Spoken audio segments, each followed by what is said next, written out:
वही जैसे ही कसक ने अभय के मुंह से सुना कि उसे सोना है, उसे आयुष की कही हुई बात याद आ गई कि आज रात उसे अभय को सोने नहीं देना है। कसक ने खुद में बुदबुदाते हुए कहा, बेस्टू ने कहा था कि मैं आज रात इन्हें सोने ना दूं, और बेस्टू ने तो ये भी कहा था कि ये मेरे साथ कुछ करेंगे, लेकिन इन्होंने तो अभी तक कुछ किया ही नहीं है। अगर ये मेरे साथ कुछ किए बिना ही सो गए तो मेरा बेस्टू मुझसे नाराज हो जाएगा। नहीं नहीं, जब तक ये मेरे साथ कुछ करते नहीं मैं इन्हें सोने नहीं दूंगी। खुद से बड़बड़ाने के बाद कसक जल्दी जल्दी उठी और सीधे अभय के ऊपर आ गई और उसके चेहरे को अपने दोनों हाथों से पकड़ लिया। अभय, जिसने अभी अपनी आंखें बंद ही की थी। कसक के इस हरकत से अभय हड़बड़ा गया और आंखें फाड़े उसे देखने लगा, और जैसे ही अभय ने कुछ कहना चाहा तभी कसक ने उसकी आंखों में आंखें डालकर देखते हुए उससे कहा, जब तक आप मेरे साथ कुछ करेंगे नहीं तब तक मैं आपको सोने नहीं दूंगी। पहले आप मेरे साथ कुछ करो, उसके बाद सो जाओ। अभय अभी भी आंखें बड़ी बड़ी किए कसक को देख रहा था, क्योंकि उसे कसक के कहने का मतलब समझ नहीं आ रहा था कि आखिर उसकी नई नवेली बीवी उससे क्या कहना चाहती है। अभय ने अपने गाल से उसके दोनों हाथों को हटाना चाहा, लेकिन कसक ने अपने हाथ की पकड़ मजबूत करते हुए एक बार फिर से अभय से कहा, जब तक आप मेरे साथ कुछ करते नहीं हो मैं आपको सोने नहीं दूंगी। एक बार फिर से वही शब्द कसक के मुंह से सुनकर अभय चिढ़ गया और उसने चिढ़ते हुए गुस्से से लाल होते हुए कसक से कहा, तुम कहना क्या चाहती हो, सीधे सीधे कहो ना, क्या करना है। जब अभय ने पूछा कि करना क्या है, तो कसक थोड़ी देर के लिए सोचने लगी कि आखिर अभय को उसके साथ करना क्या है। लेकिन जब उसे कुछ देर सोचने के बाद भी यह समझ नहीं आया कि वह अभय से क्या कहे, तो कसक ने अपने मन में अपने बेस्टू को याद करते हुए कहा, अरे बेस्टू, तुमने तो ये बताया ही नहीं कि इनको मेरे साथ करना क्या है। अब ये मुझसे पूछ रहे हैं कि करना क्या है, तो मैं उनसे क्या बोलूं क्या करना है। तभी खुद से बातें करते हुए देखकर अभय ने कसक से कहा, ओ हेलो अपरिचित मूवी की अपरिचित, जरा बताओगी करना क्या है। तभी कसक ने उससे कहा, मुझे नहीं पता क्या करना है, जो करना है वह आपको करना है। आप जानो क्या करना है आपको। कसक की बात सुनकर अभय उसे देख रहा था। क्या उसे बीवी मिली थी या छोटी सी बच्ची, उसे समझ नहीं आ रहा था। तभी अभय ने कसक से कहा, तो मुझे तुम्हारे साथ कुछ करना होगा, तभी तुम मुझे सोने दोगी। अभय के पूछने पर कसक ने एकदम मासूमियत भरे चेहरे से अपनी आंखें टिमटिमाई, जैसे मासूमियत उसके पूरे चेहरे से टपक रही हो। अभय की नजरें उसके होंठों से लेकर उसके नाक में पहने छोटे से लोम पर अटक रही थी। अभी अभय को उस पर बहुत प्यार आ रहा था। तभी अभय एक झटके से लेकर उसे बेड पर पलट गया, जिससे कसक के हाथ जो अभी अभय के चेहरे को थामे हुए थे, वह फिसल कर उसके कंधे पर आ गए। वहीं अभय ने अपने एक हाथ से उसके कमर को कस के थाम लिया और उसके पैर, जिससे उसने कसक की दोनों पैरों को ब्लॉक कर लिया। वह कसक होठों के सामने बिल्कुल आया, जिससे उसकी गर्म सांसें कसक के पूरे चेहरे पर पड़ रही थी। अभय ने धीरे से कहा, जो करना है मुझे करना है। कसक ने अभय के सवाल को सुनकर हाँ मैं अपने सर को हिलाया, तो उसके होंठ अभय के होठों से जा लगी। इसके बाद अभय ने कसक की कमर को कसके दबाते हुए उसके होठों को अपने होठों में कैद कर लिया। अभय अब खुद को रोक नहीं पा रहा था और वह कसक के होठों पूरी शिद्दत से किस कर रहा था। उसका इरादा नहीं था कि वह अभी कसक को किस करे, लेकिन अब वह खुद को रोक ही नहीं पा रहा था। वही कसक अभय की इस तरह से अपने होठों को किस करते हुए महसूस कर उसका जिस्म पिघल रहा था। उसका मन पूरी तरह से अभय में पिघल जाने का कर रहा था, और उसका होंठ भी अभय की गर्दन पर आ गए थे। करीब 10 मिनट के किस में जब अभय को एहसास हुआ कि कसक को सांस लेने में दिक्कत हो रही है, तो अभय ने उसे छोड़ा और उसके होठों को अपने अंगूठे से रब करते हुए कहा, अब ठीक है, जो करना था मैंने कर दिया, अब मैं सो जाऊं। अभय इतना कहकर कसक के चेहरे को देख रहा था, जो सांस न लेने की वजह से पूरी तरह से लाल हो गई थी और अब गहरी गहरी सांस लेकर खुद को काबू करने की कोशिश कर रही थी। वही अभय की नजरें अब कसक के चेहरे से हटकर उसके सांस लेने की वजह से ऊपर नीचे हो रही सीने पर आ टिकी थी। अभय उन्होंने छूना चाहता था, क्योंकि एक मर्द जब टूटे हुए दिल के साथ किसी और औरत के करीब जाता है, तो उसके अंदर का जो जख्म होता है, वह उस औरत के साथ पिघल कर मिटा देना चाहता है। अभी ऐसा अभय के साथ हो रहा था। वो कसक के साथ खुद के दर्द को कम करना चाहता था, लेकिन इतनी देर से कसक के साथ रहने पर उसे थोड़ा बहुत तो कसक के बारे में समझ में आ गया था कि वह अभी बिल्कुल बच्ची जैसी है। इसलिए अभय खुद को कंट्रोल करने की पूरी कोशिश कर रहा था। कसक गहरे गहरे सांस लेकर खुद को कंट्रोल करने के कुछ देर बाद अभय को देखते हुए उससे बोली, अच्छा तो ये करना था, ये करना तो मुझे भी आता है। इतना कहते ही कसक ने अपने होंठ खोले और अभय के होंठ को अपने होठों में कैद कर लिया और उसे जैसे आता है वह उसे वैसे ही किस करने लगी। कभी वह अभय के होठों को चूसती तो कभी उसके होठों को काटने लगती। अभय को अपने दिल में कुछ उमड़ते हुए जज्बात के एहसास हो रहे थे, जो उसे कभी भी काशवी के साथ नहीं हुई थी, और जिस तरह से कसक उसके होठों को काटते हुए चूस रही थी, यह अभय को बड़ा अच्छा लग रहा था। अभय ने कसक के हाथ को छोड़ दिया और उसकी कमर को अपने दोनों हाथों में दबोच लिया और उसे लेकर एक बार फिर से बेड पर पलट गया। अब अभय नीचे था और कसक उसके ऊपर होकर उसके होठों को किस कर रही थी। कुछ देर अभय के होठों को किस करने के बाद जब कसक की सांस फूलने लगी तब उसने अभय के होठों का अपने होठों से आजाद किया और उसके चेहरे की तरफ देखते हुए बोली, ये तो कितना आसान था, मैंने भी कर दिया। ये सब कहते हुए कसक की आवाज थोड़ी अटक रही थी, क्योंकि वह लंबी गहरी सांस लेकर खुद को नॉर्मल कर रही थी। वही अभय के हाथ अब कसक की कमर से ऊपर उसकी पीठ पर आ गए थे। अभय के होठों पर एक बड़ी सी स्माइल थी, जैसे कि उसका दिल कह रहा हो, जो तुम्हें चाहिए था वह तुमने ले लिया, लेकिन जो मुझे चाहिए था वह तुमने मुझे दे दिया। मेरे दिल में लगे जख्म पर तुमने अपने होठों के मरहम लगाए हैं। वादा करता हूँ तुमसे, तुम्हारी जिंदगी में तुम्हारे जिस्म पर लगी हर जख्म को अपनी मोहब्बत से भर दूंगा। लेकिन ये सिर्फ अभी अभय के जख्मी दिल के ख्याल भर थे, शायद क्योंकि उसने अपने होठों से इन लफ्जों को नहीं कहा था। ये सब उसके दिल में जो जख्म लगे थे, जिसको अभी कसक ने अपनी मुलायम होठों से भरा था, उस दिल की किसी कोने की आवाज थी। अभय जानता था कि इससे आगे अगर वह बढ़ा तो खुद पर कंट्रोल नहीं कर पाएगा, इसलिए उसने कसक की पीठ को सहलाते हुए उससे कहा, तुमने कुछ करने के लिए कहा था, मैंने कर दिया, अब सो जाओ। कसक अभय के ऊपर लेटी उसके आंखों में देख रही थी। तभी उसे याद आया कि आयुष ने उसे कॉन्डोम यूज न करने के लिए कहा था। तभी कसक ने अभय से कहा, लेकिन आपने तो कोई कॉन्डोम के बारे में बोला ही नहीं। कॉन्डोम का नाम सुनकर अभय हड़बड़ा गया और उसने जल्दी से कसक से कहा, तुम कॉन्डोम के बारे में क्यों पूछ रही हो? कसक अभय को देखते हुए बोली, वो तो बेस्टू ने मुझसे कहा था कि मैं आपको कॉन्डोम यूज करने ना दूं, लेकिन आपने तो ऐसा कुछ किया ही नहीं, ये क्या है? बताओ ना, आपके पास है तो दिखाओ। आयुष ने उससे कहा था कि वह अभय को कॉन्डोम यूज करने ना दे। ये सुनकर अभय का पारा चढ़ गया और उसने कसक को गुस्से से देखते हुए कहा, तुम्हारे बेस्टू की तो मैं जान ले लूंगा, और क्या क्या कहा था तुम्हारे बेस्टू ने तुमसे? कसक ने याद करते हुए कहा, बेस्टू ने कहा था कि उन्हें बच्चे खिलाना बहुत पसंद है, तो मैं आपको कॉन्डोम यूज करने ना दूं और आप जल्दी से बच्चे मुझे दो और मैं बेस्टू को बच्चे दूं खिलाने के लिए। कसक की बातें सुनकर अभय को आयुष के ऊपर बड़ा गुस्सा आ रहा था। अभी अगर आयुष उसके पास रहता तो वो उसे एक जोरदार थप्पड़ मार कर बताता कि ऐसे बच्चों के सामने ये सारी बातें नहीं करनी चाहिए। क्योंकि जिस तरह से कसक कॉन्डोम के बारे में पूछ रही थी, अभय को ये समझ में आ गया था कि कसक को इन सब चीजों के बारे में कुछ नहीं पता है, और वो लड़का कसक से ऐसे ये सारी बातें बोल रहा था जैसे कि कसक इन सब में माहिर है और वो अभय को कॉन्डोम यूज नहीं करने देगी, ताकि वह अभय के बच्चे से प्रेग्नेंट हो जाए और आयुष को बच्चे खेलने के लिए दे। तभी अभय ने जो हाथ कसक की पीठ पर रखा था, उसे दबाकर कसक को अपनी तरफ धकेल दिया। कसक पूरी तरह से उसके ऊपर थी, इस वजह से कसक का सीना अभय के सीने से जा लगा, जिससे कसक के मुंह से एक हल्की सी सिसकी निकली, जिसे सुनकर अभय बेख्याली में उसे देखने लगा।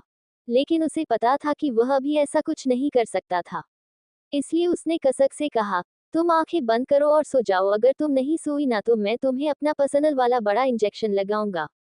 जैसे ही कसक ने इंजेक्शन का नाम सुना, उसने तुरंत अभय से कहा, नहीं नहीं, मुझे इंजेक्शन से डर लगता है और बड़ा वाला इंजेक्शन से तो बहुत ज्यादा दुखेगा, इसलिए मैं सो जा रही हूँ। उसने तुरंत अपना सर अभय के सीने पर रखा और उसे कसकर पकड़कर आंखें बंद कर लिया। कसक के इस तरह से आंखें बंद करके उसे पकड़कर सोने से अभय के चेहरे पर बड़ी सी स्माइल आ गई। उसने कसक के बालों को सहलाते हुए उससे कहा, तुम अभी छोटी और मासूम सी हो और तुम्हारा बिहेवियर भी बच्चों जैसा है। मैं ख्याल रखूंगा तुम्हारा, जब वो वक्त आएगा तो मैं तुम्हें बहुत सारा प्यार करूंगा और तुम्हारे साथ जेंटल रहने की भी कोशिश करूंगा। लेकिन अभी वो वक्त नहीं आया है कि मैं तुम्हें वह प्यार दे सकूं। अभी मेरा दिल खुद ही टूटा हुआ है और टूटे हुए दिल से अगर मैं तुम्हारे दिल को जोड़ूंगा तो तुम्हें तकलीफ होगी, इसलिए तुम्हें पहले मेरे टूटे हुए दिल को अपने प्यार से भरना होगा। उसके बाद ही मैं कुछ कर सकता हूँ, और बाकी जो तुम्हें सिखाने वाला आयुष है ना, उसे तो कल मैं छोड़ूंगा नहीं, उसे कल अच्छे से पिटाई पड़ेगी मुझसे। इतना कहते हुए अभय ने कसक की बालों को अपने होठों से छू लिया। उसे पता नहीं क्यों लेकिन कश्वी का उसके दिल को तोड़ना और कसक की उसकी जिंदगी में आना कोई कोइंसिडेंस नहीं लग रहा था, बल्कि उसे लग रहा था कि यह सब पहले से प्लान्ड था। क्योंकि कसक ऐसी लड़की बनाकर उसकी जिंदगी में आई थी जिसने उसके टूटे हुए दिल पर मरहम लगाया था, और अभय ही जानना चाहता था कि कसक ऐसी क्यों है। क्योंकि कसक का रजिस्टर ऑफिस के बाहर अपने किट्टू के लिए इस तरह से पैर पटक कर जिद करना उसके घर पर आयुष के साथ उसके ले मिलाना एक अजनबी लड़की के लिए ऑकवर्ड होता, क्योंकि जब तक कोई सामने से किसी को अच्छे से पहचान ना ले तब तक वह किसी के साथ मिलता जुलता नहीं है। लेकिन कसक ने आयुष की सारी बातें बिना किसी जान पहचान के मान ली थी। कसक ने आयुष की सारी बातें मानकर यहाँ तक कि अभय को भी सोने नहीं देना चाहती थी। यही सब चीज अभय को थोड़ा अजीब फील करा रही थी कि ऐसा क्यों था, क्योंकि कोई भी नॉर्मल लड़की जिसकी शादी उसकी मर्जी के बिना हुई हो वह लड़के के परिवार वाले के साथ नॉर्मल नहीं हो सकती थी। वह उसके परिवार में थोड़ी अनकंफर्टेबल फील करती। लेकिन कसक के साथ ऐसा नहीं था, और अभय ने ये भी देखा था कि कैसे कसक डिनर टेबल से अपने खाने की प्लेट लेकर हट चुकी थी। यानी कि उसके साथ पहले भी ऐसा हुआ करता था कि उसे डिनर टेबल पर बैठकर खाने ना दिया जाता हो, लेकिन ऐसा क्यों था? क्यों कश्वी और उसकी मॉम कसक को डिनर टेबल पर बैठकर खाने नहीं देती थी? या फिर और भी बहुत कुछ है जो अभी अभय को कसक के बारे में जानना था। क्योंकि अभय एक आर्मी ऑफिसर था, आर्मी में जनरल मैनेजर की पोस्ट पर था। उसके नीचे कई ऐसे ऑफिसर्स काम करते थे जिन्हें एक बार देखने से उनके दिल में क्या है यह अभय जान जाया करता था। उनके बिहेवियर से और उनकी बॉडी लैंग्वेज से वह पता कर लेता था कि इंसान झूठ बोल रहा है या सच। उसने कई मुजरिमों को मारा था और कई मुजरिम ऐसे थे जो सच कबूल नहीं करना चाहते थे, लेकिन फिर भी अभय के आगे उनकी एक नहीं चलती थी और अभय उनसे सच उगलवा ही लेता था। फिर तो यहाँ बात उसकी बीवी की आई थी जो कि ऐसे बच्चों वाली हरकतें करती थी जिसे यह नहीं पता था कि कॉन्डोम क्या चीज होता है। यह कोई नॉर्मल बात नहीं थी, क्योंकि आजकल के दौर पर जो बच्चे स्कूल जाते हैं पढ़ते हैं उन्हें हर चीज के बारे में पता होता है, खास करके इंटरनेट से। इंटरनेट में तो हर चीज की इंफॉर्मेशन अवेलेबल होती है। तो फिर ऐसा कैसे हो सकता था कि कसक को बस इस छोटी सी चीज के बारे में नहीं पता था? अभय अभी ये सब सोच ही रहा था जब उसे कसक की गर्म सांस अपनी गर्दन पर महसूस हुई। अभय ने देखा तो कसक उसे टाइटली पकड़कर उसके सीने पर सिर रखे आराम से सो रही थी। अभय ने बड़े प्यार से कसक को अपनी बाहों में कसकर भर लिया, क्योंकि कसक में अभय को एक ऐसा मासूम बच्चा नजर आ रहा था जिसे अपनों की और अपनेपन की जरूरत थी, और अब अगर कसक उसकी जिंदगी में आई है तो वो उसके अधूरेपन को जो कसक की जिंदगी में है उसे भर देना चाहता था। क्योंकि अभय के लिए शादी कोई गुड्डी गुड़ियों का खेल नहीं था, वो उसे निभाना चाहता था। और इसलिए भी उसने जब कसक का हाथ थामा और कसक ने उसे यह कहा कि सारी जिंदगी भी अगर वह व्हीलचेयर पर रहता है तो भी उसे उसका हाथ थामे रहने में कोई प्रॉब्लम नहीं है, और वह अपनी सारी जिंदगी उसका हाथ थाम कर रखेगी जब तक वो जिंदा है। तभी अभय ने यह फैसला कर लिया था कि वो कसक का हाथ कभी नहीं छोड़ेगा। उसने जब ऐसे वक्त में उसका हाथ थाम कर उसका हौसला बढ़ाया है तो वो भी कसक का हाथ थाम कर उसे अपने साथ खुशियों भरी राहों पर चलाएगा। कसक के बालों को सहलाते हुए अभय भी नींद की आगोश में चला गया था। अभय और कसक तो नींद की आगोश में चले गए थे, क्योंकि कल का सवेरा उनकी नई जिंदगी में नया उजाला लाने वाला जो उनका इंतजार कर रहा था। लेकिन कोई ऐसा था जो इस अंधेरी रात में ही गुम हो जाना चाहता था। वह इंसान नहीं चाहता था कि कल का सूरज निकले और सवेरा उसकी जिंदगी में एक खालीपन लेकर आए। यह इंसान कोई और नहीं विजय जी थे, जो कसक की शादी अभय से कराने के बाद बहुत हारे हुए महसूस हो रहे थे। उन्हें एक तरफ अभय पर पूरा भरोसा था कि अभय उनकी बेटी का हाथ नहीं छोड़ेगा, लेकिन फिर उसकी हालत को याद करते हुए विजय जी को इस बात का भी डर लग रहा था कि अगर कसक के बारे में अभय और उसके परिवार को पता चला तो क्या पता अभय उसे अपनाने से मना कर दे और उसे छोड़ दे। इस दुविधा में विजय जी अपने घर नहीं जा रहे थे। उन्हें कसक की फिक्र हो रही थी, क्योंकि कसक के साथ जो कुछ भी हुआ था, जिस दर्द से तकलीफ से कसक गुजरी हुई थी, विजय जी की आंखें आंसुओं से दबदबा रही थी। क्या विजय जी का सोचना सही है? अभय कसक के बारे में जानने के बाद उसे छोड़ देगा, कसक के बारे में और उसकी उन तकलीफों के बारे में याद करके। तभी विजय जी का फोन रिंग करने लगा। उन्होंने फोन देखा तो उसमें आरती नाम फ्लैश हो रहा था। उन्होंने अनचाहे मन से कॉल रिसीव किया तो दूसरी तरफ से आरती की आवाज आई, अगर बाहर मुंह मारना बंद हो गया हो या मुंह मार लिया हो तो अब घर आ जाओ। तुम्हारी बेटी और मैं तुम्हारा इंतजार कर रहे हैं। इतना कहकर आरती ने कॉल कट कर दिया। वही उसकी बातें सुनकर विजय जी के चेहरे पर एक कड़वाहट भरी मुस्कान आ गई, क्योंकि उन्होंने पहली बार ऐसे शब्द आरती के मुंह से नहीं सुने थे। ये तो उनका रोज का हो गया था ऐसे शब्द सुनना, इसलिए उन्हें तकलीफ भी नहीं हुई। उन्हें घर जाने का बिल्कुल मन नहीं कर रहा था, क्योंकि वो जिसकी वजह से उस घर जाया करते थे वो अब उन्हें उस घर में नजर नहीं आएगी, तो वो घर क्यों जाए। उन्होंने घर ना जाने का फैसला किया और कार में सीट को बैग की तरह सेट कर लेट गए और बचपन से कसक की शरारतें और उसकी मासूमियत को याद करते हुए उनकी पूरी रात बिना सोए कार में हो गुजर गई। विजय जी की रातें, उनकी कसक, उनके जीने का इकलौता सहारा, उसकी मासूमियत और बचपन को याद करते हुए आंखों आंखों में ही बीत गई। उनके चेहरे पर अभी एक सुकून और मुस्कुराहट थी, क्योंकि उन्हें एक उम्मीद ने बांध रखा था कि कसक एक मजबूत हाथों में है, जो उसे कभी अकेला नहीं छोड़ेगा और जो अपनापन और प्यार के लिए कसक तरसती आई थी, उसे उस परिवार में वह प्यार, वह अपनापन मिलेगा।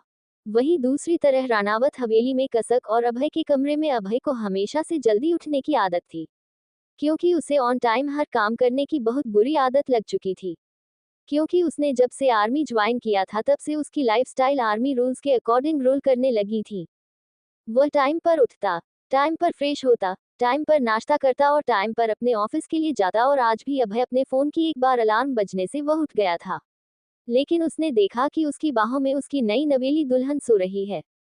उसने प्यार से कसक के माथे को अपने हाथों से सहलाते हुए कहा, कसक उठो, मुझे उठना है। लेकिन कसक की ओर से कोई आवाज नहीं आई। तभी अभय ने एक बार फिर से कसक को आवाज देते हुए कहा, ओ कुंभकर्ण की फीमेल वर्जन, उठ जाओ, मुझे उठना है। तुम्हारी वजह से मैं उठ भी नहीं पा रहा हूँ। लेकिन उसके बाद भी कसक ने बस अभय के चेहरे पर अपना हाथ मारते हुए कहा, सोने दो ना पापा, बहुत दिन की बाद ऐसी नींद आई है। इतना कहकर कसक वापस से सो गई। कसक ने अभी अभय के चेहरे पर हाथ मारा था, जिससे अभय ने कस के अपने आंखों को बंद कर लिया। उसने अपने मन में कहा, क्या अब मेरे मार खाने के दिन आ गए हैं? मैं आर्मी का इतना बड़ा ऑफिसर हूँ, जो हर चीज का फैसला लेता है। वार पर कौन क्या करेगा, कौन कौन से अटैक में शामिल होगा, हर डिसीजन में लेता हूँ। और यहाँ मेरी नई बीवी मुझे हाथ मार रही है। अभय को जैसे अफसोस हुआ, उसने कसक को पलटकर बेड पर लिटाया और खुद कसक को देखा कि वह गहरी नींद में सो रही है या नहीं। लेकिन जब उसे तसल्ली हो गई कि कसम गहरी नींद में सो रही है, तो वह उठा बाथरूम में चला गया फ्रेश होने के लिए। जब वह फ्रेश होकर वापस आया तब भी उसने देखा कि कसक सो रही है। तभी अभय को जाने क्या सूझा, वह वापस आया बेड पर और लेट गया और उसने कसक को वापस से अपने ऊपर लिटा लिया, जैसे कि उसकी मुलायम जिस्म अभय को भाग गई थी। अभय बहुत प्यार से कसक की सोए हुए चेहरे को देख रहा था, जैसे ये खूबसूरत सुबह उसे आज पहली बार मिली हो। अभय अभी कसक के चेहरे को मुस्कुराते हुए देख ही रहा था, जब उसे अपने ऊपर अपनी बॉडी में कसक हिलते हुए महसूस हुई। उसने जल्दी से अपनी आंखें बंद कर ली। कसक की आंखें खुली, उसने आंखों को मालते हुए अभय के चेहरे को देखा, जो बिल्कुल फ्रेश और तरोताजा लग रही थी। कसक ने अपने हाथ को उठाकर अभय के गाल को छुआ, जैसे उसे अभय की गाल, उसकी नाक बड़े अच्छे लग रहे हो। फिर उसने धीमी आवाज में कहा, तुम तो बिल्कुल गुड्डू की तरह हो, एकदम उसकी तरह, गोरे चिट्टे लंबी नाक और भाभी भी वैसी ही है। मुझे लगता है तुम गुड्डू ही हो। लेकिन सबसे अच्छी बात पता है क्या है? कि मेरी शादी मेरे गुड्डू से हो गई। इतना कहकर कसक खिलखिलाकर हंसी और फिर अभय के ऊपर से उठ गई। वही कसक की बातें सुनकर अभय को बहुत तेज गुस्सा आ रहा था, कि उसकी बीवी की जिंदगी में पहले कोई गुड्डू नाम का लड़का था, जिससे वह शादी करना चाहती थी। यह बात उसके दिमाग में घूम रही थी। अभय ने खुद के मन में बुदबुदाते हुए कहा, पहले कोई गुड्डू था या बुद्धू मुझे नहीं पता, लेकिन अब तुम सिर्फ मेरी वाइफ हो और मेरी ही रहोगी। मैं किसी और को तुम्हारी जिंदगी में नहीं आने दूंगा। और अगर वह फिर भी तुम्हारी शादी होने बाद भी तुम्हारी जिंदगी में आने की कोशिश करता है और हमारी शादीशुदा जिंदगी को अगर बर्बाद करना चाहता है, तो उसे सामना करना होगा जनरल मैनेजर अभय रानावत से, जिसके गुस्से से आर्मी का हर एक ऑफिसर डरता है। उसे आर्मी ऑफिसर से भिड़ना पड़ेगा। मैं उसे जान से मार दूंगा और उसके बारे में किसी को कुछ पता तक नहीं चलेगा। अभी अभय गुस्से से उबल रहा था। तभी उसने महसूस किया कि कसक उसके गाल को छू रही है, जो उसे बहुत अच्छा लग रहा था, जिसने उसकी दिमाग में चल रही इस बात को दरकिनार कर दिया था। तभी उसने महसूस किया कि कसक उसके कंधे पर पोक कर रही है। तभी 2-3 बार अभय को कसक की पोक करने का एहसास हुआ, तो उसने अपनी आंखें खोलकर अलसाई हुई नजर से कर कसक की तरफ देखा और उससे कहा, क्या हुआ है, सोने क्यों नहीं दे रही हो? कल रात को भी सोने नहीं दे रही थी और अभी भी सोने नहीं दे रही हो। क्या तुम्हें अभी भी कुछ चाहिए जैसे रात को दिया था मैंने? रात वाली बात याद करके कसक जो उठकर बैठी थी, वह वापस से अभय के ऊपर लेट गई और उसने अभय की होठों को अपने अंगूठे से रब करते हुए कहा, जो रात को आपने किया था वह करना तो मुझे भी आता है, तो मैं आपसे क्यों मांगूं, मैं खुद ले लूंगी। मुझे अभी कपड़े चाहिए, पापा से कहो ना मुझे मेरे कपड़े ला दे, मेरे पास कपड़े नहीं है पहनने के लिए, मुझे नहाना है। कसक की नहाने वाली बात सुनकर अभय ने उससे कहा, तुम मुझे अपना साइज बताओ, मैं नए कपड़े मंगवा देता हूँ। अभय ने फोन उठाया और अपने असिस्टेंट को कॉल किया, लेकिन अभी रिंग नहीं गई थी। तभी कसक ने कुछ सोचते हुए कहा, साइज मतलब? कसक का सवाल सुनकर अभय जो अपने असिस्टेंट को कॉल कर रहा था, उसने तुरंत कॉल कट किया, फोन को साइड रखा और कसक से कहा, तुम्हें साइज का मतलब नहीं पता? अभय के सवाल पर कसक ने बड़ी मासूमियत से अपने सिर को ना में हिला दिया। तो अभी जो कसक ने कपड़े पहने थे उसे दिखाते हुए अभय ने उससे पूछा, तो ये कपड़े कैसे बनवाए थे बिना साइज दिए? कसक ने अपने कपड़ों की तरफ देखा और उसने अभय से कहा, ये कपड़े ये तो कश्मीर दी ने दिए थे मुझे पहनने के लिए, आप उनसे पूछो ना साइज। तभी अभय ने ध्यान दिया तो जो कपड़े अभी कसक ने पहने हुए थे, ये कपड़े उसने कश्मीर को 3 से 4 साल पहले पहने हुए देखा था। जैसे ही यह अभय को याद आया, उसका दिमाग ठनक और उसने कसक के चेहरे को अपने हाथों में भरते हुए उससे सवाल किया, ये कपड़े तो काशवी के हैं ना, इसे तुमने क्यों पहना है? तभी कसक ने अभय से बताते हुए कहा, वह जब भी काशवी दी अपने लिए नए कपड़े लेकर आती थी ना, तो उनके पास जो पुराने कपड़े होते थे वह मुझे दे देती थी, तो यह वही है, तो मैं पहन लेती हूँ। अभय की आंखें जैसे गुस्से से लाल होने लगी थी और उसकी उन आंखों को देखकर कसक भी एक पल को सहम कर उससे दूर हटाना चाहती थी, लेकिन अभय ने उसे कसकर थाम रखा था। अभय ने फिर से सवाल किया, ये कपड़े तुम कब से पहन रही हो? कसक ने याद करते हुए कहा, वह 3 साल पहले मेरा बर्थडे था, तब पापा ने मुझे सैंडल ला कर दिया था, क्योंकि मेरी सैंडल टूट गई थी और काशवी दी ने मुझे ये ड्रेस दी थी, तब से मैं पहन रही हूँ। अब अभय से कुछ बोला ही नहीं गया। इसके बाद कि उसके ऊपर सोई उसकी बीवी अपनी बहन की उतरे हुए ड्रेस को 3 साल से पहन रही है। अब कसक की बातें सुनकर अभय को अभी बड़ा गुस्सा आ रहा था, तो उसने कसक के चेहरे को अपने हाथों में थामे हुए उससे कहा, आपसे जो कपड़े मैं लाकर दूंगा मैं मांगा कर दूंगा, तुम वही पहनोगी, अपने दी के उतरे हुए कपड़े नहीं। अभय की बात सुनकर कसक खुश होते हुए बोली, आप मेरे लिए नए कपड़े लाओगे सच्ची? अभय उसकी मासूमियत देखकर मुस्कुराते हुए उसके सर को अपने होठों से लगाते हुए बोला, हाँ मुच्ची, रुको अभी मैं तुम्हारे लिए कपड़े लाने के लिए कहता हूँ, ठीक है? अभय ने फिर से अपने असिस्टेंट को कॉल किया तो इस बार पहले ही रिंग में उसका कॉल रिसीव हो गया। अभय ने अपने असिस्टेंट से कहा, रात सोनिया से कहो उसके पास जितने भी न्यू डिजाइन ड्रेस है वह मेरे घर लेकर आ जाए और सोनिया खुद भी आए, किसी और को ना भेजे, मुझे मेरी वाइफ के लिए न्यू ड्रेस डिजाइन करवाने हैं। इतना कहकर अभय ने कॉल कट कर दिया। वही अभय की बातें सुनकर कसक मुस्कुराते हुए उसे देख रही थी। तभी अभय उसे लेकर बेड पर पलटते हुए उससे बोला, जब तक डिजाइन यहाँ आती है तब तक मैं अपने हाथों से तुम्हारा साइज नाप लेता हूँ। इससे आगे जानेंगे कि आगे इस कहानी में क्या होगा, लेकिन उसके लिए आप सबको पढ़नी पड़ेगी मेरी ये कहानी जिसका नाम है हिज लिटिल गर्ल।